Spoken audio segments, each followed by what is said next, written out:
À 4 mois de la mise en circulation effective du BRT, l'heure est à laisser sur le corridor en perspective de l'exploitation commerciale.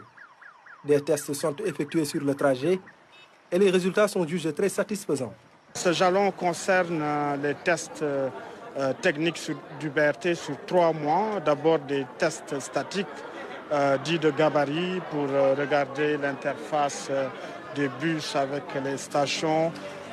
Ils seront suivis de tests dynamiques pour voir les interactions avec la circulation générale, avec les différents systèmes, y compris de feu, avant d'aller sur les tests d'endurance, de performance, qui vont consacrer la dernière étape de marche à blanc pour préparer l'exploitation commerciale avec la prise en charge des voyageurs. D'ici le mois de décembre, date de livraison des travaux, 150 bus seront réceptionnés. Déjà, les 54 sont à Dakar. Pour ce qui est des travaux, les 85% sont réalisés et il va générer à terme 1000 emplois directs dans sa phase d'exécution.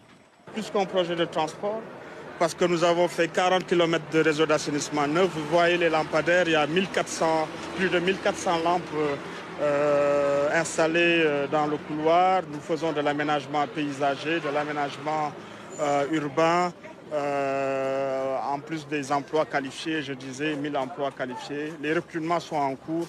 Voilà tout ce qu'offre le BRT avec une technologie verte.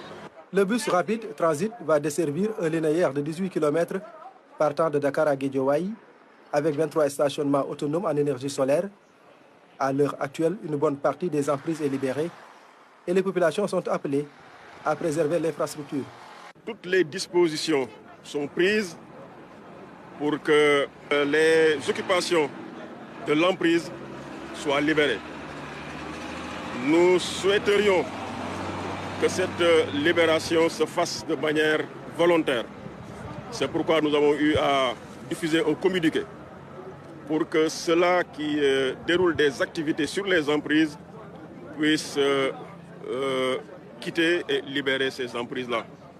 Maintenant, à défaut, effectivement, les dispositions et les bonnes ont déjà été prises et à partir de cette nuit, Inch'Allah, nos équipes, donc les équipes du préfet de Dakar, vont prendre d'assaut le couloir pour en libérer toutes les occupations indues. D'un investissement de 300 milliards de francs CFA, le bus rapide Transit va transporter en moyenne 300 000 passagers par jour entre Dakar et Guédiawaye.